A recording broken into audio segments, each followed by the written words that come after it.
याचिका खारिज कर दी है। 12 मार्च तक जानकारी देने को कहा है और कल तक ही एसबीआई को जानकारी देनी होगी। बड़ी खबर इस वक्त क्या आ रही है, जो एसबीआई द्वारा याचिका सुप्रीम कोर्ट में दाखिल की गई थी इलेक्ट्रल बॉन्ड्स को लेकर, देखिए पूरा मामला है और ऐसे में याचिका खारिज कर दी गई है। सुप्रीम कोर्ट ने एसबीआई की ये याचिका खारिज की है।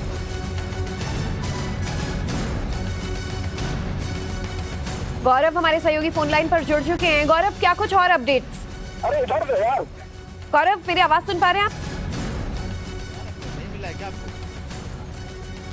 देखिए बहुत बड़ी खबर है और स्टेट बैंक ऑफ इंडिया ने जो समय मांगा था, एक्सटेंशन मांगा था कि उसे 30 जून तक का समय दिया जाए इलेक्टोरल बॉन्ड से जुड़ी हुई जानकारी देने के लिए, सुप्रीम कोर्ट ने नाराजगी जताई और कहा कि आपको कल तक यानी कि 12 मार्च तक ही इलेक्टोरल बॉन्ड से जुड़ी हुई सारी जानकारियां देनी है और इसके अलावा 15 मार्च को जो है चुनाव आयोग को ये सारी जानकारियां अपनी वेबसाइट पर उपलब्ध करानी होंगी। तो ये बड़ी खबर है और सुप्रीम कोर्ट ने नाराजगी भी जताई। सुप्रीम कोर्ट ने यह भी नाराजगी जताई कि जिस तरीके से एक असिस्टेंट जनरल मैनेजर की तरफ से सुप्रीम कोर्ट के आदेश में बदलाव की मांग की गई, एक्सटेंशन मांगा गया, उस पर सुप्रीम कोर्ट ने कहा कि ये गंभीर विषय था और इस तरीके से इसमें याचिका दाखिल की गई।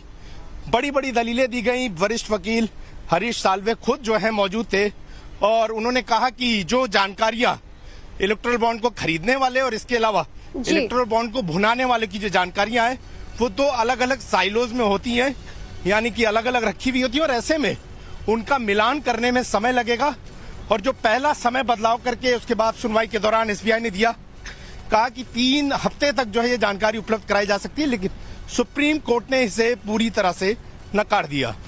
लेकिन सुप्रीम कोर्ट में जो दलीलें देखिए हरीश साल्वे की तरफ से रखी गई, यानी कि एसबीआई की तरफ से जो दलीलें रखी गई गौरव, उसमें ये भी कहा जा रहा है कि 4 महीने का वक्त उन्होंने मांगा और कोर्ट ने फटकार लगा दिया उल्टा एसबीआई को कि भाई 4 महीने का वक्त, इलेक्ट्रल बॉन्ड किसने किसने खरीदा है, कितने के बॉन्ड्स हैं, इसके लिए कैसे लग सकता है, और तुरंत ये पूरी जानकारी देने को कहा है। फटकार लगा दी सुप्रीम कोर्ट ने। देखिए बहुत बुरी तरह से फटकार लगाई है। सुप्रीम कोर्ट ने ये पूछा कि हमारे जो आदेश देने का जो वक्त है उसमें 26 दिन का वक्त बीत चुका है। आपने याचिका लगाई लेकिन इस याचिका में आपने ये जानकारी नहीं दी कि आखिर आपने 26 दिनों में क्या किया, 26 दिनों तक आप क्या कर रहे थे, इसकी कोई जानकारी उपलब्ध नहीं करा पाए। पूरे वक्त जो है सुप्रीम कोर्ट की जो 5 जजों की बेंच थी वो इस बात को लेकर असहमत थी कि जिस तरह से स्टेट बैंक द्वारा दलीलें दी जा रही थी।